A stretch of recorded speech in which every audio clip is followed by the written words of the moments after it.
Buon appetito.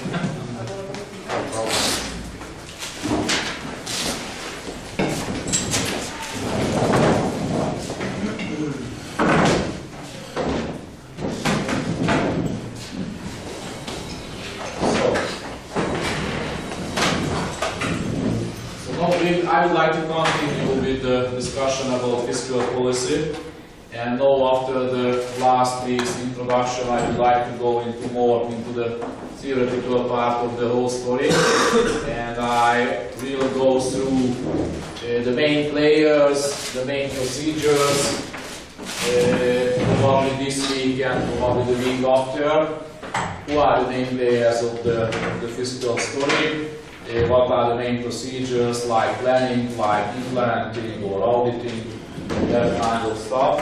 And after that, at the end, I would like to get back again to fiscal policy, a little bit about the recent experience, what we can see in the world. And just for example, I read on the internet that in the US they have this famous fiscal cliff, which is an automated system. If they cannot have an agreement on the fiscal policy in the coming months, which will be automatically trigger lots of measures, which might create a big recession in the US or in the world. So that shows again that not only in Europe but in the US, fiscal policy is very much in the focus. I would like to talk about the main players first, which is quite easy. Who are the main players? And this whole framework, what I will set up for you, it's very much based on the famous Hungarian economist János Kornai, who was actually starting his career in the 50s and working very much on the socialist economic principles. And still, he was teaching on Harvard for 20 years or something like that. And it's very interesting that what framework is set up for the socialist economy, it's very much the same for the fiscal policy framework as well. But if you think it over, it's quite obvious that in the socialist economy, you had big state organizations, big structures for state institutions. Most of the issues in the economy and in the government sector was very politically motivated. So, but if you look at the budget system, it's very much the same. Very much similar procedures or principles are working, and you can judge later on when I come in closer. Come in. No, not in the last one, just closer. So first of all, the beneficiary. Of course, budget is about a big plan or a big structure where the government is collecting money mostly via taxation, social security contribution, so collecting a lot of money. And after that they have to allocate it. And of course, the beneficiary is the first one who is receiving the money. And the distributor is the allocator who is deciding that who is receiving the money. They are probably the two most important ones.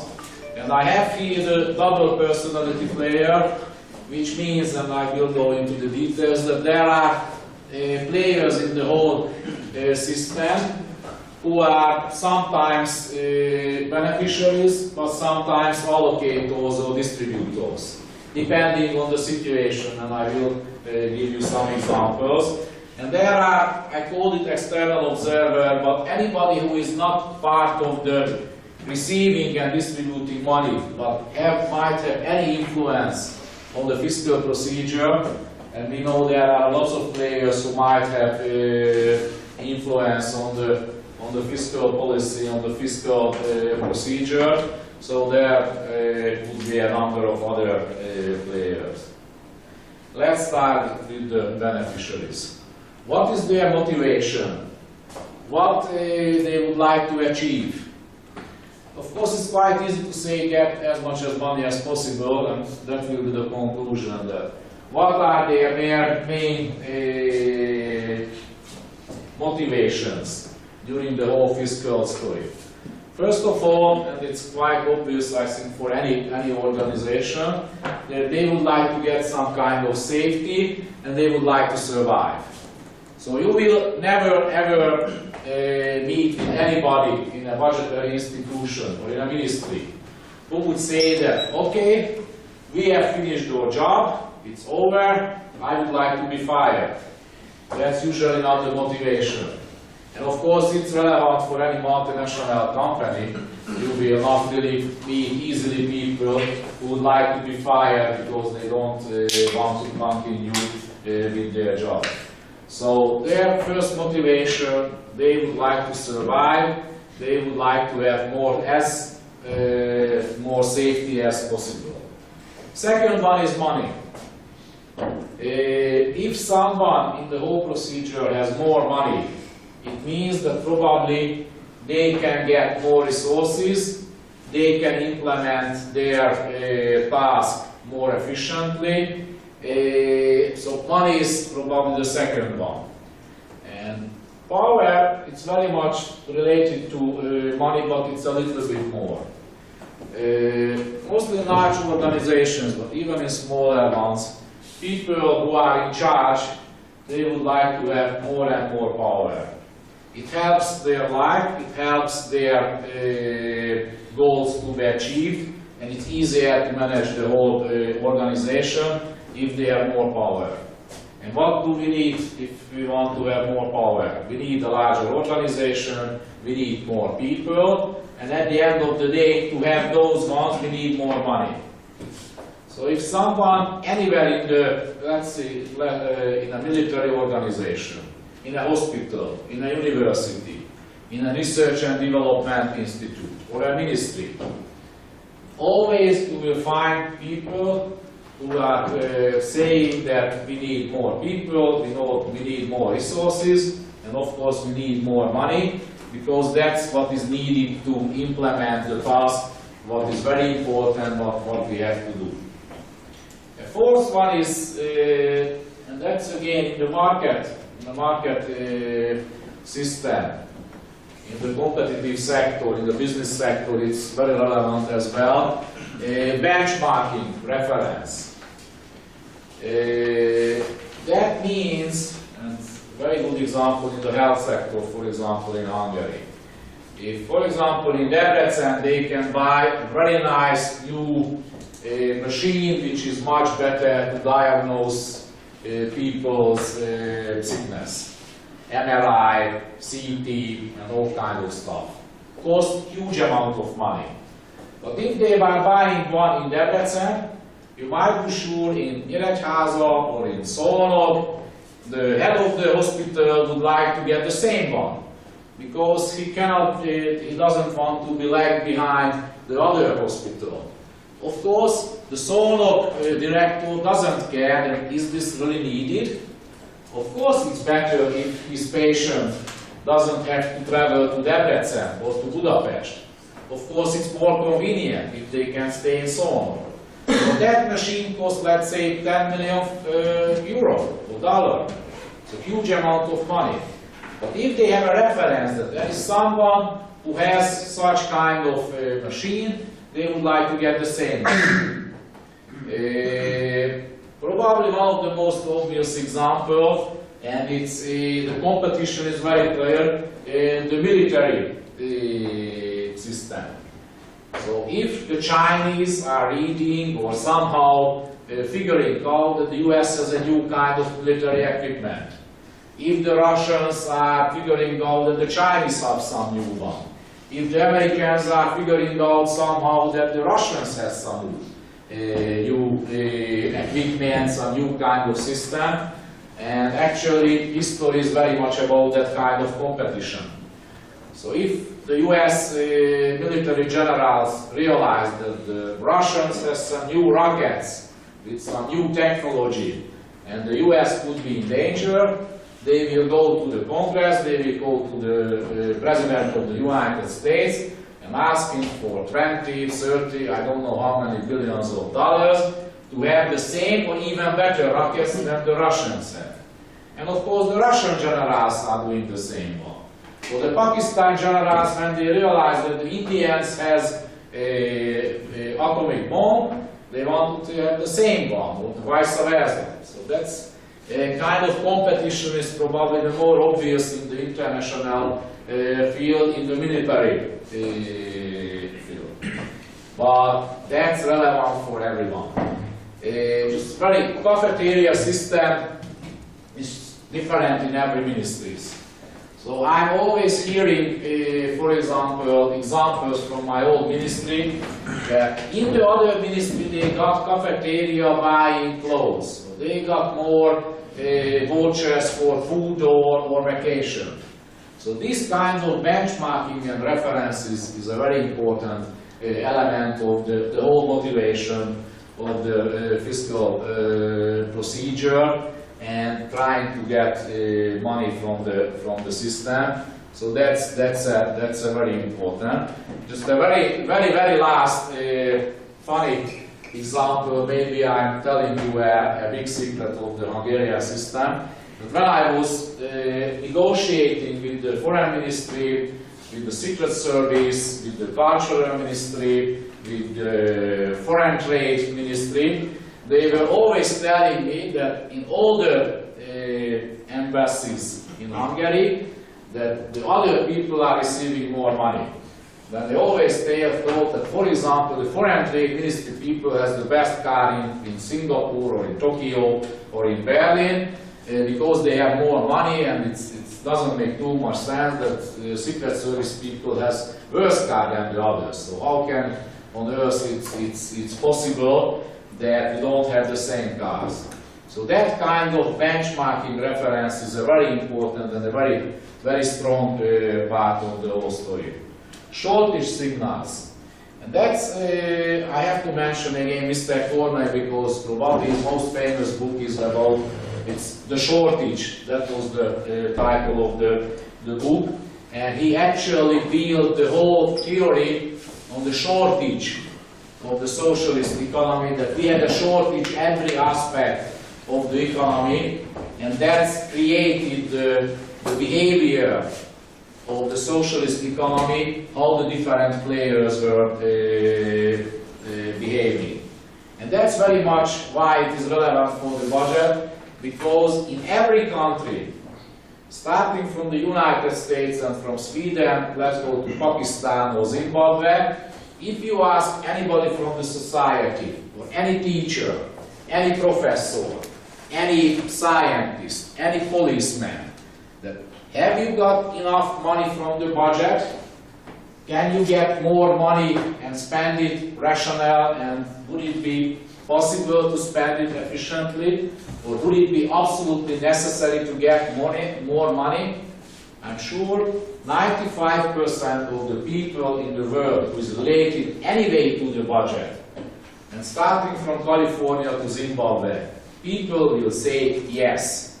Because they might have some more new equipments, more salary, more procedures, more computers, more rockets, more buildings, whatsoever. So shortage signals are always present in the budget system, and that's very much defining the whole behavior of everybody. And finally, maybe it sounds a little bit cynical, but of course, if I'm a doctor and working in a hospital, if I'm a professor and working in a university, I'm a policeman and working in the police organization, sooner or later, and of course it's quite natural, I'm getting identical in the institution, I'm identifying myself with the task and the whole organization, and of course I would like to get better and better service from that organization. That's absolutely normal. That's again very much the same in the business sector, many times.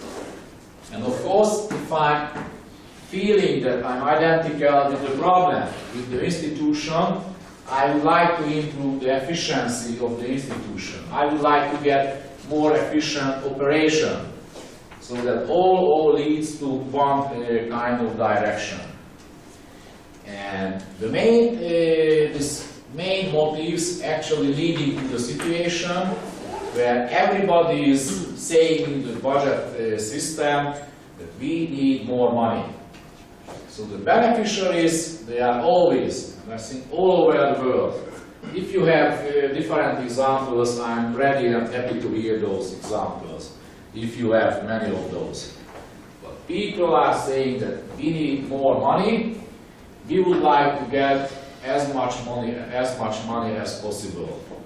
And that's relevant from Kazakhstan to Angola, United States, Canada, Australia, Hungary, Ukraine, every country. And of course, there are hundreds of ways to do so. And that's a little bit how we can decide how much money we need for the different functions.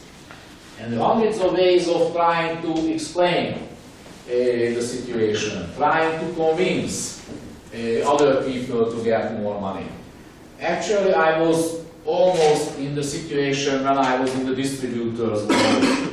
So not personally me, but the ministry and the government was deciding that who is getting how much money.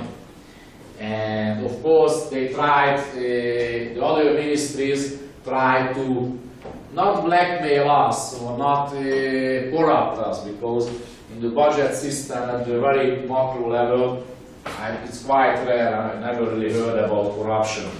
So the defense minister never came that, Csaba, if you will give, let's say, 20 billion forint more money to the military budget, we will send you 100 million forint to your Swiss accounts to Zurich. And nothing similar from the health minister. So that's not the kind of business which is played usually at the macro level. But that was very interesting that it was about 15 years ago, and I had lots of debate with the military, the defense ministry, and of course corruption was out of question or anything like that. But I was a soldier when I was very young for 1 year, and I finished my soldier career on the very lowest rank. So perhaps I was a very bad soldier, frankly speaking. So I was not promoted. Everybody else was promoted to somewhere a little bit higher, but not me. And these guys in the defense ministry saw that if they promote me as a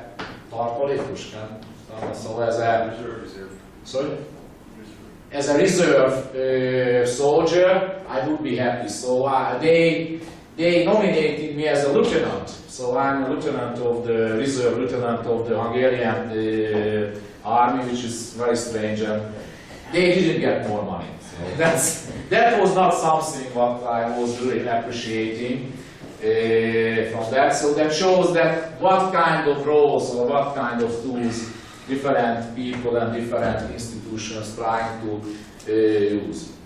Of course, how the distributor is trying to. So what are the main principles, what are the main issues, or what are the main aspects what they are trying to judge before they allocate the money? First of all, it would be quite easy if we are living in a democracy. Let's suppose that we have an election system and somehow the voters are picking up the politicians who are leading the country. They have their political preferences, so we should somehow translate the political preferences into the budget. That's not easy. I don't know other countries, but in Hungary I was reading, writing, commenting many times government programs. Sometimes it was very aggregated, sometimes very general, sometimes it was quite detailed. But frankly speaking, reading government programs or coalition agreements, those are the documents which is very difficult to translate into a budget, that how much money exactly the Vas County police should receive. Should it be 1.5 billion forint, 1.2 or 1.8? So when we are talking about the budget, You can listen to very nice speeches all over the world, in the parliament, in the Congress. Politicians will say that we have to spend more on this, we have to spend on that, we have to save lots of money, that's always that. We have to save in general, but specifically we have to spend on more and more on the specific functions. But it's very difficult because in the budget you have to put a specific number. 1.2, 1.3 or 1.4 billion for it. There is no, again a very maybe personal example. Actually my wife is a teacher, so she is making a little bit less money as a tax partner in Hungary. Probably that's the case in other countries. So usually I have money on my bank account and my wife is coming that please give me some money. How much? Some. How much? Some. So it's a kind of game what we are playing with each other. And after, let's say, 25 years of marriage, I convinced her that for me and guys as kind of mind or brain, specific number. If she say that 100,000 for it, or 500,000, or 20,000, I can deal with that. But some money, much money, or more money, it cannot translate it into the budget. So that's again the political preference is very difficult to be translated into the budget. And very difficult to, let's say, identify that voters would like to get better health system, better education system, better public safety, maybe better R&D, how to translate it into the budget. So that's not an easy. Second one, you might say that, okay, let's somehow judge the demand. What is the demand for the different state functions? For example, people would like to get more university service, or they would like to get more public safety, police service, or they would like to get more highways, which is actually not really achievable on a market principle, or they would like to get more railways. So that's again very difficult to demand, to judge the demand in case of state services. And in the business sector, it's quite easy. We have learned it. If I'm a, let's say, a retail company, I can judge, not easy, but I can judge that how much bread, how much whiskey, how much clothes, how much car people would like to buy. It's a kind of trial and error system, but I can somehow judge if I'm raising the price, demand is probably decreasing. If I'm reducing the price, demand is probably increasing. So you know the story. But how can I judge the demand for the health services when the patient is not paying for the service? For example, in case of Hungary, right now, health system is free of charge. So if you ask me that my kid has a problem, we don't know exactly what's the problem. Will I ask for 3 different consilium? Will I ask probably for the most expensive equipments and diagnosis methods if it is possible? Will I ask for the best doctors all over the world to take care of my kid? Of course I will do. Will I pay the cost? No. May I have all the gain of the whole story? Of course, yes. So in case of services, where usually people are not paying the price, so they cannot really judge that I'm buying car, or I'm buying food, or I'm buying clothes, or I'm paying tuition fee for the kid, where I can really judge that what is more important for me. I can make a decision. But if I have a demand curve and I'm not paying for the services, and many times that's the case in case of government services, demand is skyrocketing and it's very difficult to judge that what is the real demand. Of course, there are some countries where police people are not that popular. We all know that. But if I'm afraid of that someone will rob my house or will steal my car, may I say that let's have a policeman in every street, and probably my car won't be stolen. For me, it's free of charge. Of course, as a whole, the society cannot afford that, but still an issue. The third one, and that's very much again Mr. Cordy's principle, because we don't know exactly the political preferences, or very difficult to translate into a budget. We don't know exactly the demand, very difficult to translate again into a budget, in a big Excel sheet, how much money is allocated to the different functions and institutions. Let's see reducing unsatisfaction signals. Again, flood protection is a good example. Usually floods are coming every third, fourth, fifth years. Sometimes 2-3 years in a row, sometimes 5-8 years that there is no flood, no damage, no catastrophe.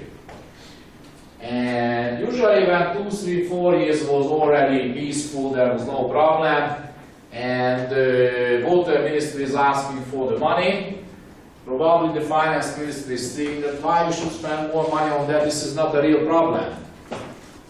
We haven't heard about any flood recently. That's not an issue. So these guys are saying that, guys, don't worry, nature is doing its job, so probably next year or the year after we will have a very serious flood, and it will cost a lot of money, much more than the protection itself. So what's happening many times? When the flood is coming, politicians are realizing that we have a problem. 2, 3, 4 villages were just actually evaporated. Huge amount of money has been lost. So we have a signal that something was not satisfactory. So in the coming 2, 3, 4 years, we will spend more money on flood protection and start it all over again. If teachers are receiving very low salary, and there is a situation when teachers get really enough, they are really fed up with the government. So 100,000 teachers gathering in the main street of the capital, let's say Budapest or Bucharest or Washington, and they will shout that we want to get more money or we will go on strike, and kids will not get any service from us. We will not teach them. What's going to happen? Probably the government is starting to negotiate, and you realize that there is a problem that in the last 5 years there was no salary increase in case of teachers, just only for doctors and nurses and police people. So probably they will raise the salary of the teachers, and probably they have, not probably, as a consequence of that, they have to allocate more money in the budget to the education system to pay the higher salaries. So these signals, unsatisfaction signals, I don't want to say that it's efficient or not, but somehow it carries the message that we have a problem, we have to do something. And maybe I mentioned last week, and no, I remember that I mentioned that when politicians are realizing that there is a problem, and if they want to do something, probably, or 99%, they have to spend money on something, which means that they need more budget money. So that's the unsatisfactory signal. Stability, and the last one is somehow contradicting with each other. Usually people in the budget system, they like stability, and usually most of the people, wherever they live, they don't like that every week, every month, every year they have to adjust and they have to readjust again to different systems or different operation models and things like that. So, and it's relevant in the budget system as well. People and institutions like stability. Just last week, the chairman of the Hungarian State Treasury was fired, and I had a meeting with some treasury people yesterday, and they told that it's unbelievable that the fifth guy is going to come in 4 years' time as a chairman of the state treasury. It's not going to work. We don't like it. So we need stability. We need stability. Every year we have a new boss and new ideas, new people, and I'm in charge of IT. how can I plan for a longer period, so stability. But at the same time, we all know that stability is not a given phenomenon. So many times we are getting signals or influences from different systems or different angles. So we need some kind of flexibility to adjust if we have to. So we would like to have stability, but we would like to prepare for the worst. We would like to have reserves. We would like to have extra resources which might help us to keep flexibility in the system. So that's very much the distributors' viewpoint, that how they are judging or how they evaluate the whole budget system, and that's very much their motivation. So what are they trying to do? How they are trying to allocate the money? I don't think it's not, first of all, they might use a lottery. They might use that by chance they can allocate the money. Actually, that's the only way, what I never heard anywhere in the world, that would be the way of allocating money. First one is allocating according to functions. I'm again repeating myself, very difficult to judge how much money we need for different functions. Maybe you remember that last week I showed you that health system. So health system is more or less, we all know what it's all about. Just come in, closer. What is all about? In the United States, for 17% of the GDP, what they are spending on the health system, and in other countries like 6–7%. In developed countries, in OECD countries, that was in the table. So it shows that more or less the same function, in one country they can spend more than, let's say, 2 times more money than in another. So that shows that it's very difficult to judge that how much money those functions are requiring. But in some cases it's clear that in one country the government is saying that it's a state function, that we have to support research and development. So if the government is saying that we have a state functions, they will spend money automatically on that, probably. But other countries, there are different models. There are countries, and we mentioned it last week already, where, for example, taking care of old people, it's not a state function. There are countries where pension system is not general and state is not guaranteeing a pension to everybody. Of course, if there is another country which says that we have to take care of the old people, we have to somehow ensure their living on the minimum level. In that case, we have to pay a pension, and of course the way it's a social security system, or in the United Kingdom they have a minimum pension level to everybody.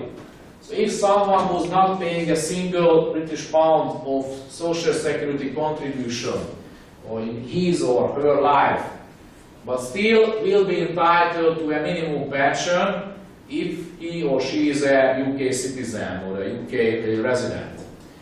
Of course, that money is not too much, even in those countries. So, according to functions, but many times we know that we want to spend on something or not. For that, it's a very good benchmark, but at how much money, it's more difficult to judge. Of course, I mentioned already political preferences. Actually, at the end of the day, budget procedure is about political preferences. So maybe it's not intentional, maybe it's just happening. But actually, how much money is allocated to the different functions, it actually shows that what are the real political preferences. And you might ask the Prime Minister, you might ask the different ministers that, okay, your political preference is to give 1.2 billion forint to the Vas County police people, they would be very surprised to hear that question, but actually the answer is yes. Because that's a political decision making to allocate money in the budget. And of course, very difficult. Please. How much difference there is today between opposing political parties in terms of preferences? Is it realistic to assume that if there is a government change, there would be much change in budget allocation? It's very much depending on the country and on the political system. And I will go back to that later on, that how stable or how flexible is the big budget. So it's very interesting that lots of people believe that the budget is quite flexible, and if a new political party is coming, they might change completely. If you look at the international statistics, it's quite stable. But still, you can see countries where someone is coming, and actually my experience is that on the day-to-day level, changes are not that radical, usually, regardless of who is the prime minister, what government is in the office. But there could be some kind of crucial issues. So like in the United States, this whole Obamacare story, it's a big change. 40 million people didn't have, let's say, health service insurance. Obama said that it's a main priority of the new administration, and they did it, and it will have budgetary consequences. Hungarian, the new government actually changed the budget much more than many people has expected, mostly, for example, the revenue side, with the new extra taxes. But your point is absolutely valid. If you are listening to politicians, mostly during campaign time, you might think that there will be a completely new, first of all, the old world is completely wrong. Everything was a mess and it's a shame. And sometimes it's the case, sometimes not. But if you are voting on me, and I will be the new head of you, and I will sacrifice myself to lead this country, I will change completely everything, and we will have much more health, education, public safety, defense, fight on terrorism, research and development, better bureaucracy and whatsoever. In the real world, their room for maneuvering is much smaller, much smaller. And that's very much partly of these, that how to allocate the money. So frankly speaking, my experience, and not only in Hungary, I was talking to many people, just finish my sentence. In most of the budget, they are relying on the previous year. So that's, we have a year, we survived, maybe it's wrong, maybe it's good, but we survived, and somehow we had a system which was operating. So if last year the budget was working and operating, and somehow we could finance functions, and people are not protesting, 100,000 people, teachers or doctors, and so that's being on the safe side, relying on the previous year or the base year. I have a question that is vaguely connected to the previous one. In countries where politics is more like a black and white case, so parties severely disagree on everything basically in economic matters, does that actually create huge deadweight loss in the fiscal and in the budget? Because every 4 to 8 years you have like a complete change of gears and resources. Doesn't that create a huge deadweight loss in the entire economy? I agree that it's created, if that's really the case. Because many times, I think in countries where you might think that it's a black and white, I think that, I don't know, US, can we say that Democrats and Republicans are the black and white? Or so they are completely different on many issues? They agree on a lot of, for example, foreign policy. Okay, it's not a good example, but in Hungary right now it's definitely the case. But still, if you look at the main structure of the budget, at the expenditure side, you will see much smaller changes than what you would expect. But if you are if there is an example, and your example is right, that they are really changing every 4 years, swinging from, let's say, from defense to health and vice versa every 4 years, it would create a huge losses, a dead weight losses in the economy. But I think it's quite rare. It might happen, and I don't want to say that it's not possible, but I think mostly on political and communication level, the division is much larger usually than in real world. Their flexibility, their room for maneuvering. I think many politicians, when they were coming into the government, and they had very nice ideas. We will change everything. We will save all the waste of money what the previous guys were spending, this porn barrel situation. But after that they realized what is real life, what is the real room for maneuvering. Usually the real change is much smaller. There are some exceptions, but usually I think that's quite rare. Delaying if possible. That's another way of calculating the budget. And that's coming back to the unsatisfactory signals. If we don't have unsatisfactory signals, if police people are not screaming, not complaining, they are not telling to the decision maker, we need more money, because more people is, let's say, smuggling drugs, or more smuggling on alcohol or tobacco, and there is more crime on street, so we need more resources.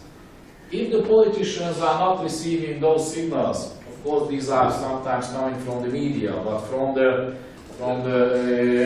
interested area they are not receiving, they tend to delay giving more and more money. So if they don't have signals, they more prone to delay issues and delay allocating more money. And it's very much actually creating a situation, what I already mentioned, that people are starting to sending signals. And of course, emergency. If we have an emergency, let's say the flood of the century is coming, usually no one is asking that what is in the budget. Do we have enough resources? How flood protection expenditure is related to the current account or to the inflation or GDP growth? We have to spend as much money as possible to protect the people and to avoid the largest catastrophe. So we have an emergency. The US is again a good example. After 9/11, I don't think that New York budget, for example, was discussing that do we really need more money to somehow mitigate the effect of the whole terrorist attack. They spent, I think, the money what they needed. So in emergency cases, no one is asking, just using the resources, and of course the budget will pay the difference. Now we are coming to the so-called double personality player. These guys are those ones who are not on the top of the budget procedure and not in the bottom of the budget system. These guys are somewhere in between. So for example, the health minister. The health minister is playing a distributor, the allocator role concerning the hospitals. Hospital directors are visiting the health minister and trying to get more money. Trying to get more and more money. So the health minister somehow has to find the way allocating the money efficiently. And of course he has the same motivations like the allocators I just listed before. If in it was a famous, I graduated on the Karmas University.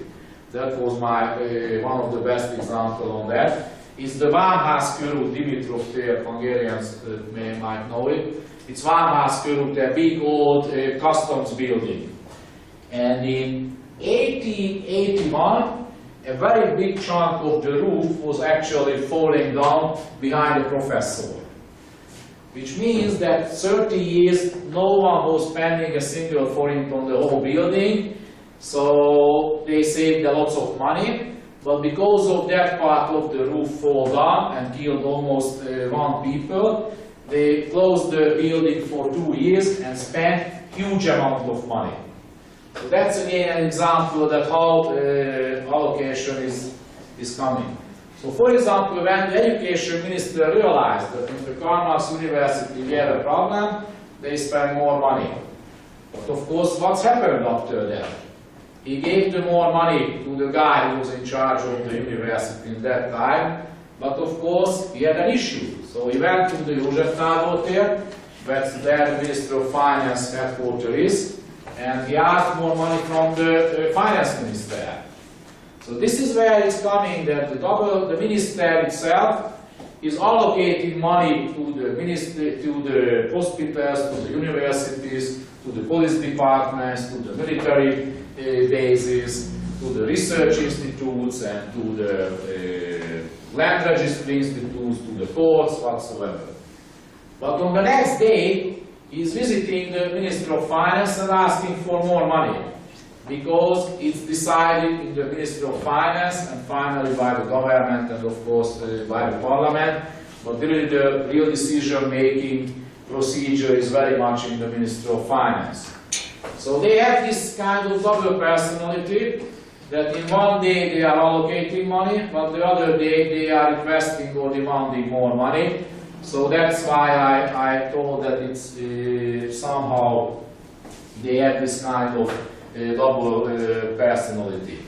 They are playing both roles of the game, depending on what role they are playing. And it's quite interesting to see these people, that how they can beg or how they can demand more money from the government or from the finance minister, and how polite they are or how aggressive, so what kind of behavior they have. And of course, when they are playing the finance minister roles in the education system or any other. And that's very much, for example, in the local governments. A mayor, a head of administration of a local government, they are allocating money in their fields, but after that they are trying to go to the government and trying to get more money. So actually, most of the players, lots of players actually has these two angles when they are behaving, when you are actually judging their behavior in the system. And finally, I call it external observer. Maybe it's not the good definition of that. And these are the guys who are not allocating and not receiving money.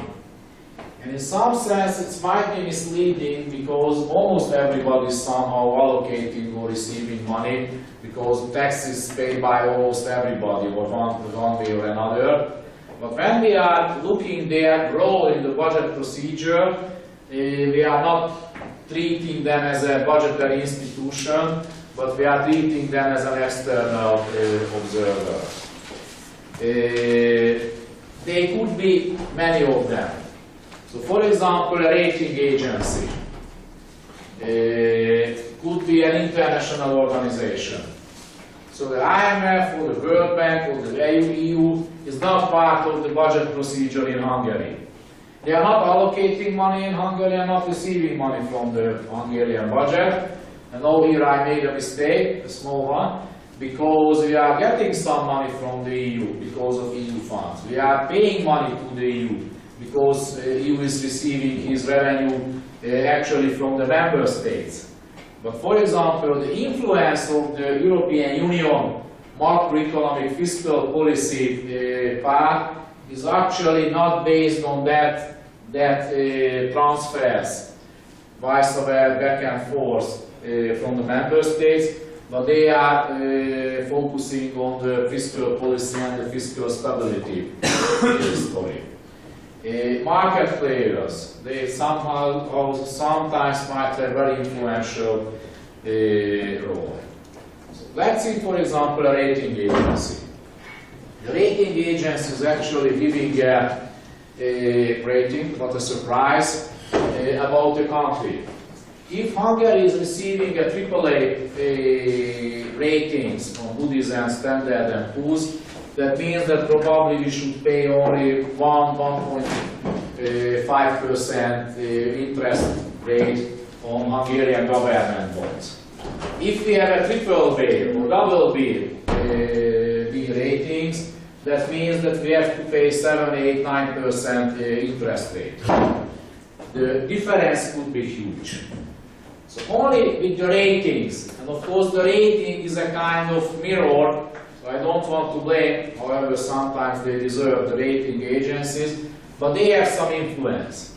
Of course, if the Hungarian rating would go up to AAA tomorrow, probably investors and analysts would say that Moody's probably has a problem with his IT system, and probably something happened or someone hacked Moody's IT system because this AAA couldn't be right. So even rating agencies would be independent, but their room for maneuvering is of course not unlimited. That's again for the international organizations like IMF, World Bank. So if IMF is saying that this country has the best fiscal policy in the world and the most stable, but investors see that budget deficit is 8% and government debt is 100% of the GDP, probably they will not care what IMF is saying, and if there is no program to get back stability, they will neglect IMF. So the question is that these external players, can they push for a more rational behavior or not? I think that most players might have an influence and they don't have a direct, let's say, interest on the fiscal policy of the given country. In that case, they might push for a more rational behavior. If they don't have any other interest, sometimes it's very difficult to judge. We all know that rating agencies made huge mistakes before the crisis, but still I believe it's an important signal what they are delivering on the market, and it's an important signal not only to the investors but to the government itself.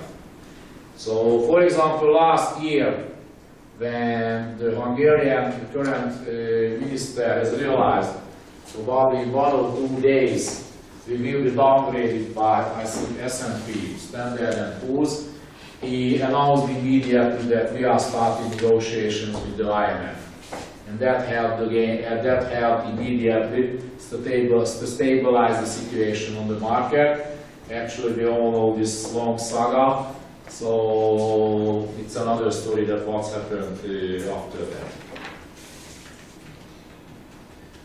And further on that, theoretically, I try to list the main players. I think, oh, there is a mistake, grammar mistake. So the main players in the fiscal situation. First of all, in most of the democracies, I think even in other countries where they are not treated very much a real democracy, usually parliament is the main decision-making body regarding the budget. No? Yes. So formally definitely. So formally, I think almost every country, the parliament is approving the budget, and usually they have the role of discussing, sometimes overnight.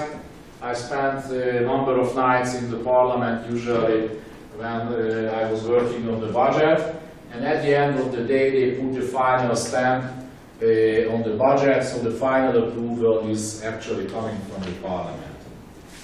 Of course, in real world, if you really want to judge the role of the parliament, it's very much different in the different countries. So for example, right now, I think Hungarian parliament has quite a limited role regarding the budget approval. It's actually very much decided by the government, and the parliamentary discussion is more or less formal. There are countries, for example in the United States, where Congress has a very strong role on the parliamentary procedure. So actually, the President of the United States is maybe the most influential person in the world, but regarding the budget of the United States, the federal budget, the Congress is very influential, and whatever budget the President would like to get through or push through the Congress, it needs many compromises, they need many discussions, compromises before they got an approval from the Congress. And actually, we have seen cases in the last 10 years, maybe it happened twice or 3 times, when the Congress didn't approve the budget on time. And in the US, they take it quite seriously, that they, for example, started to shut down federal institutions. So there were, for example, they closed maybe the Washington Monument in Washington, D.C. Some people didn't receive a salary. So the Congress could actually block the operation of the federal government in some sense. I'm sure actually the military bases and probably the atomic, the B-52s and the B-1, B-2, I don't know what kind of planes who are actually always flying all over the world to keep the US safe. I'm sure they were flying, no question about that.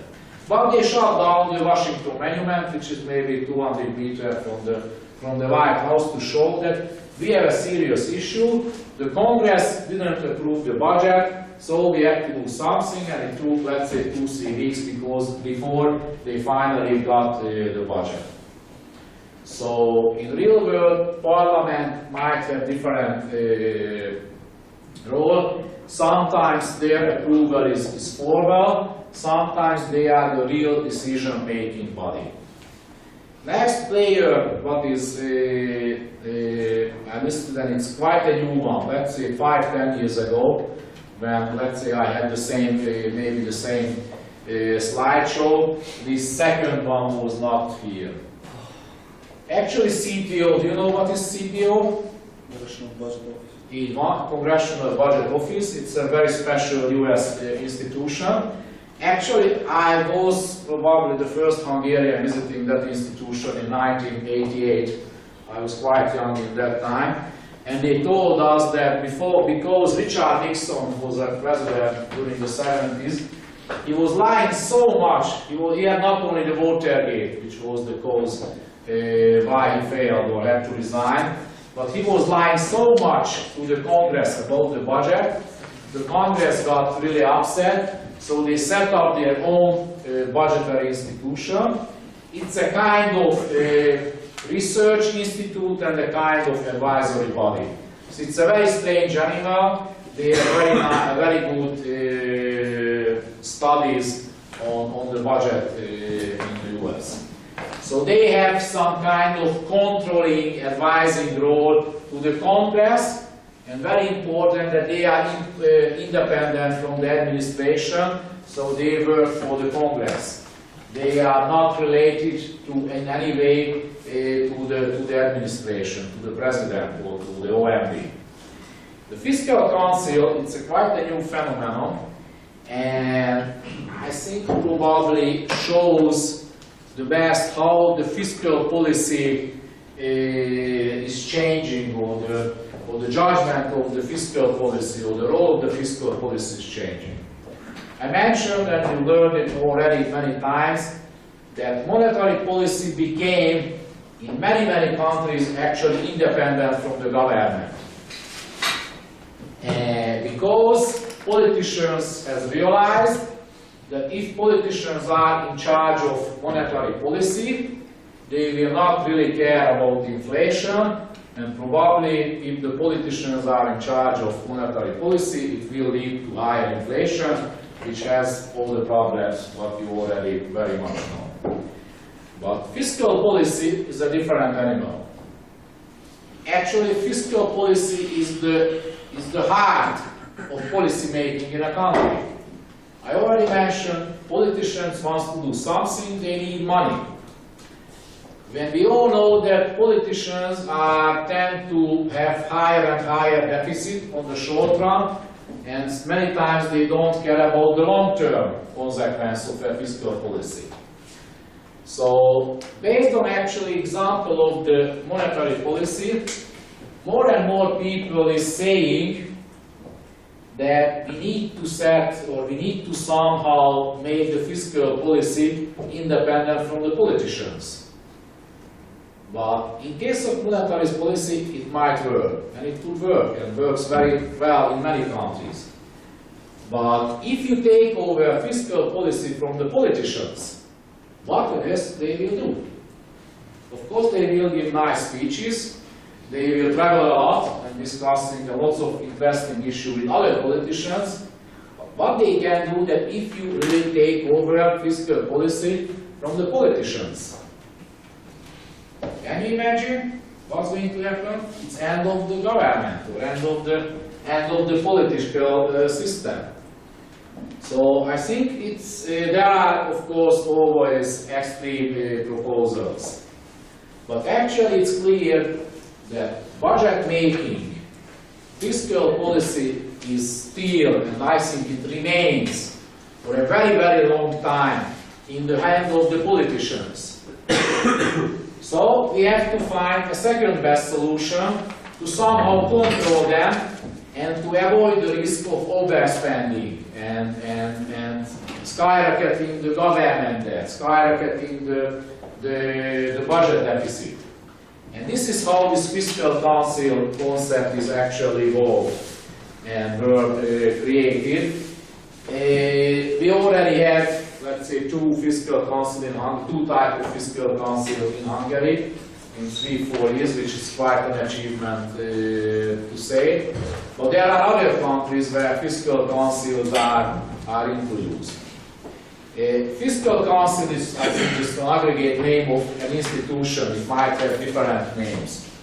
So a kind of institution which might have an opinion or might have institutional role regarding fiscal policy, which means that the soft version of the fiscal council, that they are giving an opinion regularly about the budget, and if the fiscal council is saying that the budget is not sustainable, the budget policy, and the deficit will be much higher than what the government is projecting, and the government debt will be much, much higher. The budget is not transparent.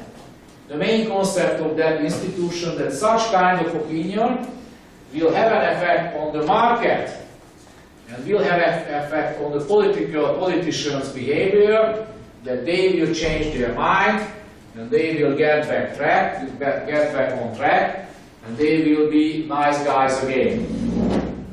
Question is that is this really working or not? I know countries where I think politicians are probably grown up enough or matured enough that it can work. So in a Scandinavian country or New Zealand, such kind of independent institution which is giving an opinion on the budget, it will really create a better environment for stable and sustainable fiscal policy. Hungary is not those type of countries, I'm sure. So there is a less soft but stronger fiscal council concept. Let's give some kind of tools to those guys. So for example, if they don't agree with the budget, they cannot say that how much money you have to spend on public safety or to Corvinus University or Arte University, but they might say that this budget is not credible, this is not sustainable, so we don't let you approve the budget. So they might have a veto power. That's the other extreme. So that is the soft fiscal council model, where they might have only an opinion, with effect positive or negative, or we might have a very strong fiscal council, where we might have a veto power on the whole budget. That's the two extreme, and of course in between there could be different models. Sorry. I have a question regarding the political culture of a country. If we see the US, for instance, is kind of bipolar politically, so we can just assume that there will be some kind of checks and balances. Czechs and Slovaks. Not of mine.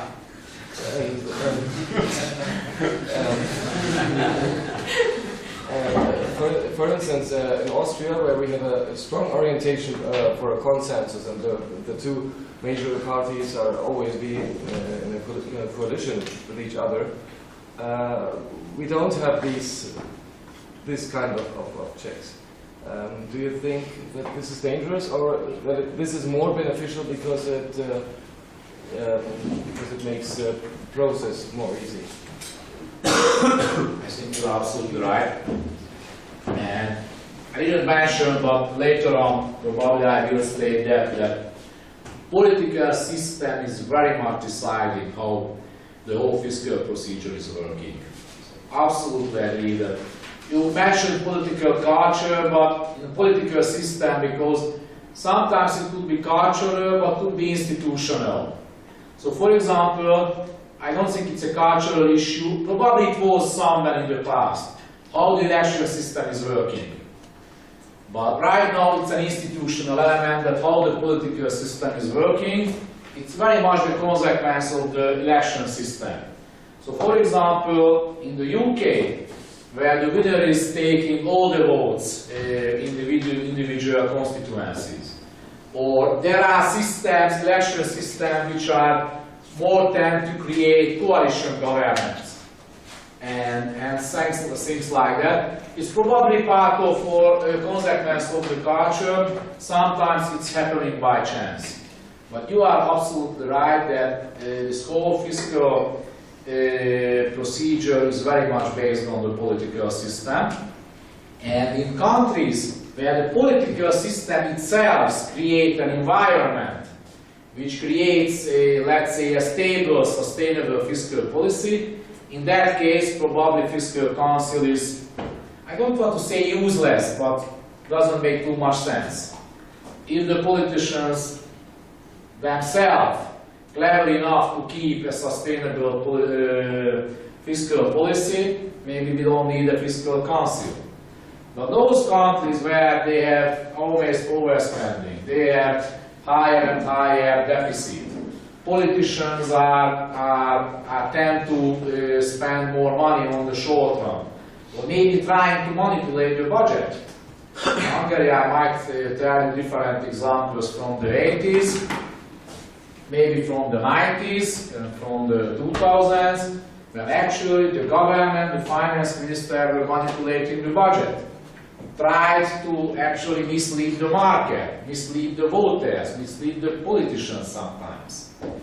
So it's very much depending on the political culture, I agree, and probably that's one of the reasons why it's so difficult to set up a fiscal council, and why is it still not common in every country. And depending in Austria, for example, one of the main reasons why usually fiscal policy is more or less in order, that Austrians knew that if they want to keep their FX regime, first to the Deutschmark, and right now in the Eurozone, they have to keep their fiscal system under control. So they knew that it's crucial to keep the Austrian economy in an efficient and competitive situation. They have to keep the fiscal situation under control. There are other countries, and usually smaller countries, I'm sure, tend to keep their budget under control more than large countries. So, for example, if you remember that when I was leading The Economist, right now who has the largest deficit among the OECD countries? The US, the UK, Japan, France, Italy, and the only big exception is Germany. So, very much, you are absolutely right, that political culture, political system decides how the whole fiscal situation is working, and do they really need a fiscal council or not. And one more comment on fiscal council, and it's very much, I think, in line with your question. I think in 2009 we set up the first fiscal council in Hungary. It was very strong.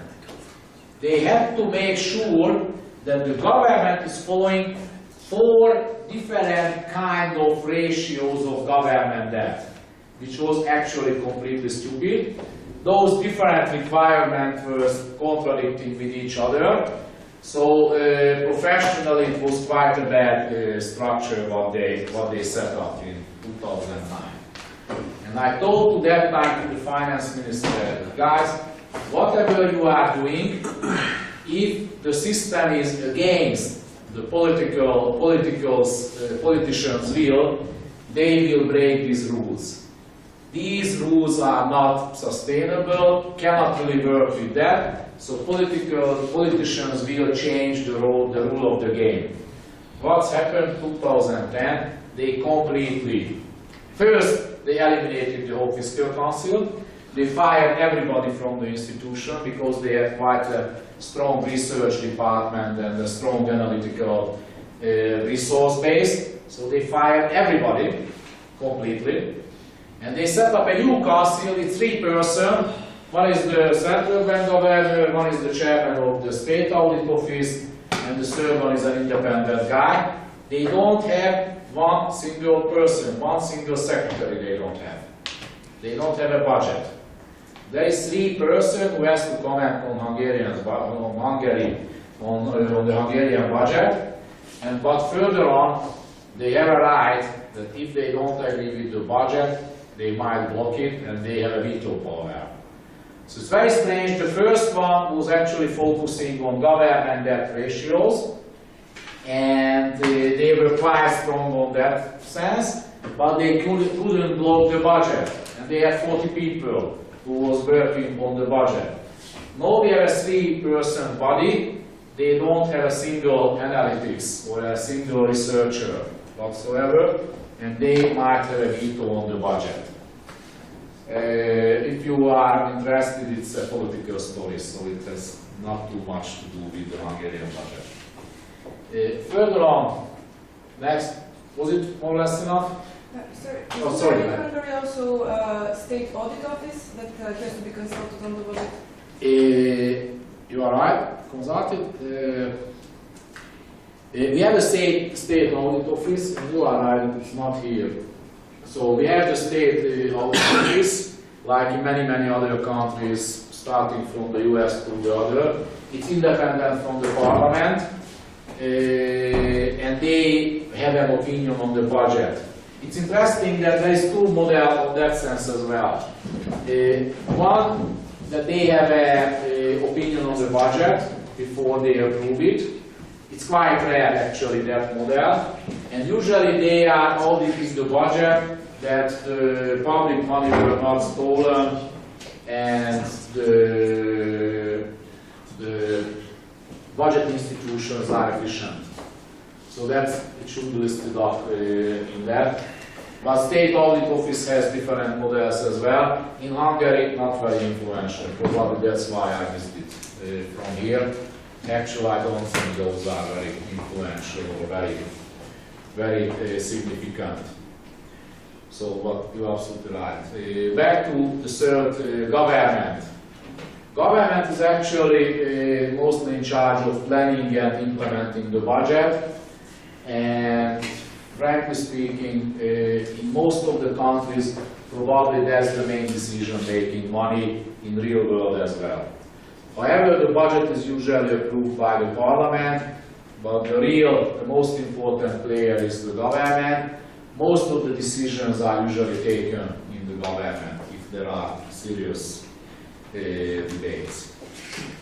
And coming back, bureaucracy. I'm saying that bureaucrats are the kings of the universe, and it's very much coming back to the questions previously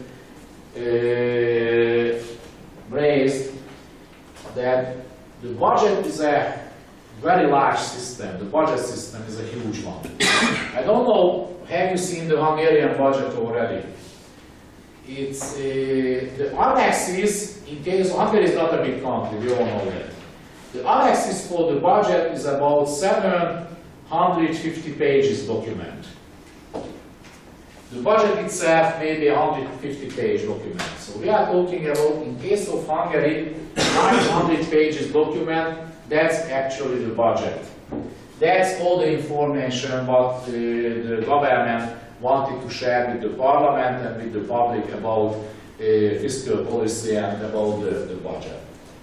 So actually, the more and more we are getting into the details regarding the budget, the more and more important the bureaucrats are becoming. So, of course, a minister, of course, a member of the parliament, a politician, might have his own preferences to his own constituency, what kind of roads should be built in his town. But otherwise, the details are very much controlled by the bureaucrats. And actually, the bureaucrats has the resources, the analytical, maybe skills, but the analytical resources to really prepare the budget in a detailed way. So at the end of the day, I believe that in most of the countries, 85–90%, actually the budget is decided by the bureaucrats. And maybe 10% flexibility belongs to the politicians, to the government, and to the parliament. And not because the bureaucrats are bad or good, just simply like that, for example, when we are using the previous year as a basis for the budget, it means that we are maybe deviating 10% plus or minus from the previous year. But that procedure is very much controlled and run by the bureaucrats.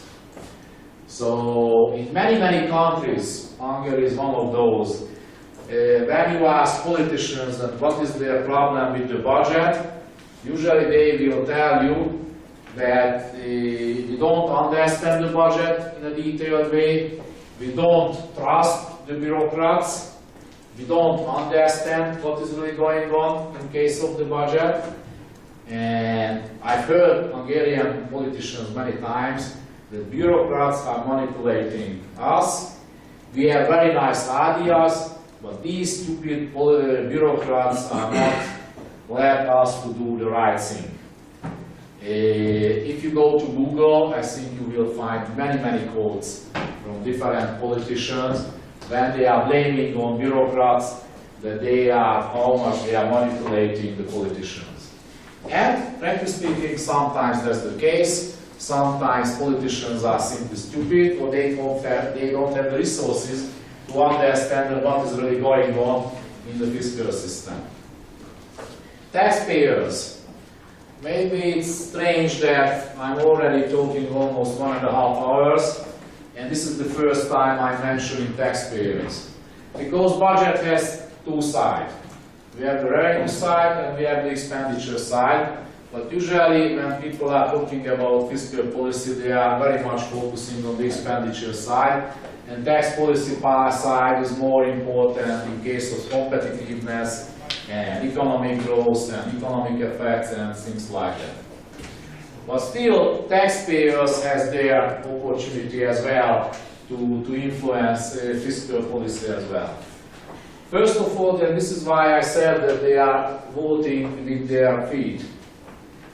If a taxpayer is not, let's say, pleased with the budget, expenditures, if they are not pleased with the tax system, they think that taxes are too high. And in most of the countries, if you are asking an average taxpayer, they will say taxes are too high. That's again a common phenomenon in the United States, in Scandinavia, in Hungary, maybe not in Bahrain or Hong Kong, but in most of the countries, people believe that taxes are too high. So when they believe that taxes are too high, so they have the opportunity, they might try to avoid paying more taxes. Or they are trying to avoid any tax payment. So, and if taxpayers are not paying the taxes, we will have less revenue and something should be done in the budget.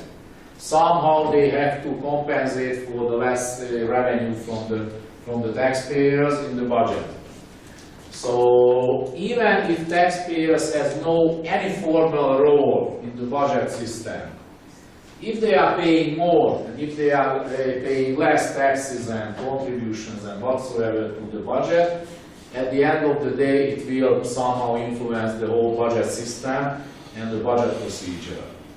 And we have seen many cases when, for example, the government wanted to collect more money via raising taxes, but taxpayers said no, they were not willing to pay that money, and budget had a problem. We have seen many cases. And the big question is that how the tax system is working. I will talk a little bit later on that in the fiscal procedure, how the tax system is evolved and developed. But the other big question that can they escape? Can they somehow escape from paying more taxes? Somehow can they influence in any way the fiscal procedures? And finally, all the stories what I was telling to you, and all the principles, all the theories, and all the different angles and rules, beneficiaries, lobby organizations. So all these stories what I was talking about actually leading to the situation that the beneficiaries are trying to get as much money as possible, and they are doing whatever they can. So this is why, for example, they are using different lobby organizations. So they are trying to influence the real decision-making people. And that's a very important point, that they are always trying to influence the real decision-making people. So if the bureaucrats are the most important one in the procedure, in that case they are trying to influence the bureaucrats. If the politicians or the government, they are trying to influence the government. If, for example, the media has an important role, if the politicians are afraid of the media, and they don't like to read bad articles about education policy and about health policy, and which politicians like to read those kind of articles, beneficiaries, lobby organizations are trying to influence the media. And via the media, they are trying to influence the politicians. And just one very good example, I just discussed with one of your classmates. I spent some time in Japan, 5 months at the beginning of the 90s, in the Japanese Ministry of Finance. And in Japan, bureaucracy is very strong. Politicians are, if you look at Japanese politics, every year they have a new finance minister, and every 1.5 years they have usually a new prime minister. So Japanese politics is very unstable, not like the Chinese one. I'm sure that was the part of the reason for smiling. But tomorrow we will have a new president. Okay, after 10 years. But congratulations on that. But you know, it's interesting, just one comment on that. If you have a good leader for 10 years, that's the best what a country can get. If you have a stupid leader for 10 years, it's a catastrophe. So it's always a plus or minus. If you have good leaders, the longer they stay is the better. If you have bad, the shorter to live, that's the best for the country. We hope the best for China and for us as well. So back to the example. There was a famous story in Japan that there was a committee hearing in the Japanese parliament, and the finance minister went with one of the department heads to the parliament. They were sitting next to each other, and the minister got an interesting question. Answer: this question is so important that my department head will answer. So that shows that bureaucrats are how important, in, for example, in the Japanese system. They are very much ruling the whole game. They have the most important role in the fiscal procedure. So probably in Japan, if you graduated on the University of Tokyo where actually all the bureaucrats are graduated in the ministries. If you are graduated in the University of Tokyo and you have good contacts with the bureaucrats in the different ministries, probably you have much better chances to get more money out of the budget than if you are graduated, let's say, from the University of Sapporo or, I don't know, Kyushu or whatsoever. So we know over there bureaucrats are the most important one. And now if I want to get one example from China, you might comment that probably in the Chinese system, in the party bureaucracy is the most important one. And if I want to influence a serious decision even concerning the budget, I have to find a way to the party bureaucracy. Am I right? That was the case before the transition started in Hungary and probably most of the other Eastern European countries as well. So that's always that who is the main player that should be influenced. In some countries, members of the parliaments are not really important.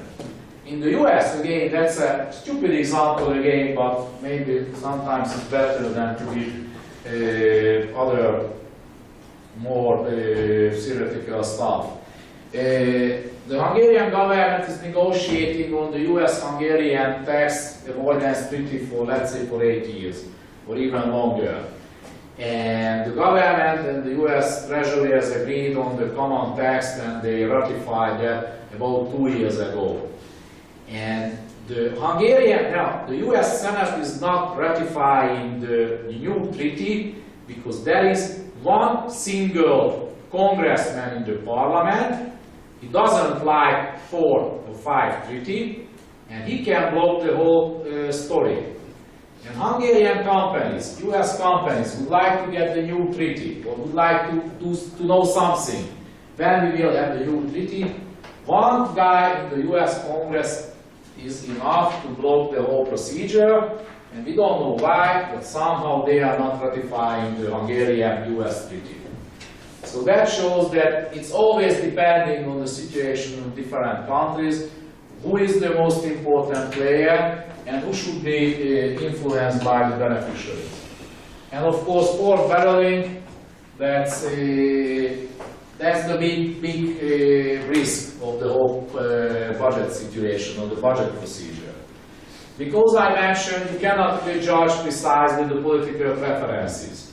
You cannot really judge the real demand to the functions. You cannot really define how much money is really needed to have a function, because we have different models. So when you have real benchmarks, when you don't have real benchmark, real measurement tools, it's very difficult to judge that how much money you really need. So if you don't have a good benchmark, you might get easily to the situation when someone is spending twice, 3 times, 4 times more money than it would be really needed. So that's the expression for that, when the government is wasting money much more than it is necessary. And in every country, you will find thousands and thousands of examples when public money is wasted.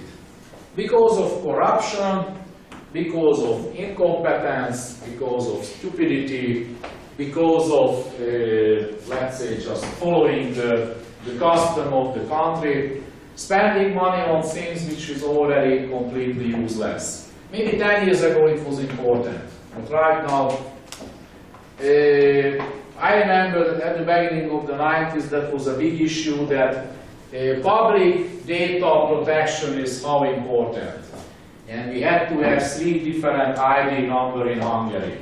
Right now it's completely stupid because mobile phone operators and internet service providers know much more about us as a person, as a private individual, than 20 years ago the best secret service could figure out about anybody. So if the secret service, let's say, allocated 3% to control someone 24 hours a day and night, they couldn't get the information what a mobile phone operator can get about us, or an internet service provider can get about us. But we are still spending money on such kind of task, which is probably completely useless today. And finally, and the very last 5 minutes I would like to spend on that very basic issue. Who are the voters? And that's again an important question when we are talking about the fiscal situation. At the end of the day, the voters will decide that who will govern the country, who will lead the country. Of course, how much flexibility or how much difference we might have among the different politicians, it's a big question mark. But still, theoretically, voters